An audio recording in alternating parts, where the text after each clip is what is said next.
কথা ছিল আমরা বিগত ফ্যাসিস্ট পতিত সরকারকে জুলুম, অন্যায়, অনাচার আর ফেসিবাদের আমরা সিম্বল হিসেবে মনে করতাম।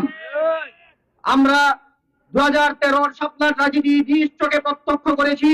সেই শাপলা ট্র্যাজেডিতে যেই অন্যায় আর হত্যাযজ্ঞ হয়েছে, সেই হত্যাযজ্ঞ পর্যন্ত ছিল দাবি নিয়ে শাপলায় জমা হওয়া লোকদের উপর, কিন্তু কোনো দায় দাবি নাই।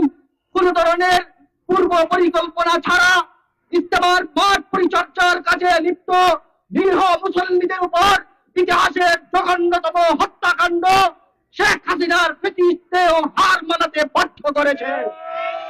সংগ্রামী সাথী বন্ধুগণ, আমাদের স্পষ্ট দাবি, এই ঘটনার সাথে 2018 ঘটনার সাথে যারা যারা জড়িত আছে তাদের সকলকে বিচারের আওতায় এনে দৃষ্টান্তমূলক শাস্তির ব্যবস্থা করতে হবে। আমরা ইউনূস সরকারকে স্পষ্ট জানিয়ে দিতে চাই, আপনারা যদি সেই বিচারের ব্যবস্থা করতে না পারেন, পরবর্তী পরিস্থিতির জন্য আপনারাই দায়ী থাকবেন। সর্বশেষ ভারতের সরকার মোদীকে বলে দিতে চাই, আপনারা আপনাদের মেজবান আর মেহমান দুইটাকেই সামলান।